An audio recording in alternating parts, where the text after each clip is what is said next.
mulling over what to do.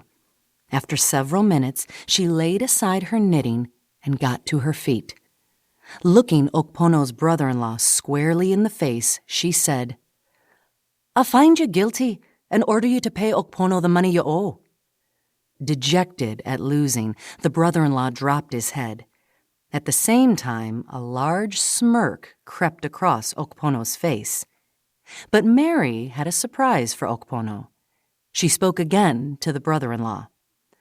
"I also order you to give Okpono a whipping right here and now, and be sure you make it hard, or I will find you for going easy on him."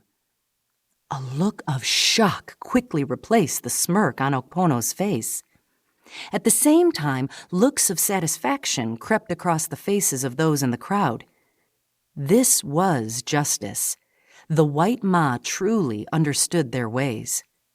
With her duties as vice-consul discharged for the day, Mary gathered up her knitting and placed it into a bag. It was time to eat and then share more of the gospel message with the village.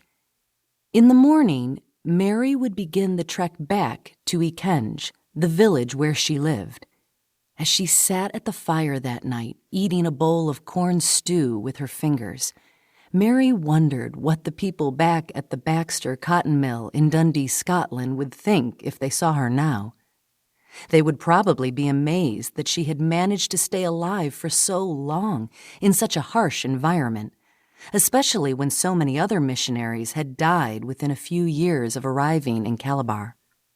They might also marvel at the fact that the 11-year-old girl who had started working at the mill was now vice-consul, the sole administrator of British law in the Okoyong region. Of course, Mary would not have believed it possible back then either, but here she was. There was no denying it. She had grown a lot from being that small girl working at the mill. In fact, she now felt more at home among the people of the Okoyong region than she did among Scottish people in Scotland. Indeed, she now referred to the Africans as her people, and they referred to her as Ika Kapukpru Owo, the mother of us all.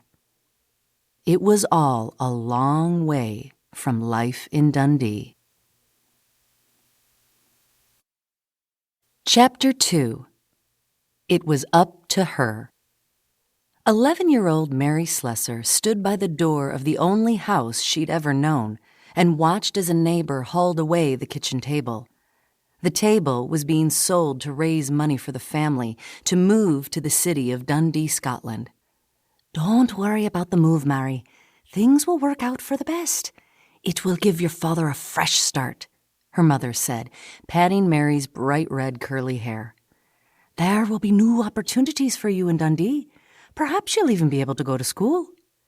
Mary's eyes lit up. "That would be wonderful. Do you really think I might get to go?" she asked. "Once we're all settled in and your father has a steady job, I don't see why not. Now, run along and fold the blankets for me, would you? I've a mind to put them in the bottom of this chest." Mary skipped happily from the front door of the cottage to the tiny bedroom she shared with her 3 younger sisters. Her younger brother, John, slept in the loft above the kitchen. Until a year ago, when he had become weak and died, Robert, her older brother, had slept in the loft as well. With his death, Mary had become the oldest child of Robert and Mary Slessor, after whom the 2 elder children were named. As Mary folded the blankets, she thought about what her mother had said and wondered whether things really would be better in Dundee than they were in Gilcomston, near Aberdeen on the northeast coast of Scotland where they lived. Although Mary had never been more than a few miles from her home, her friend Helen had, and had told her all about the towns in the lowlands of Scotland.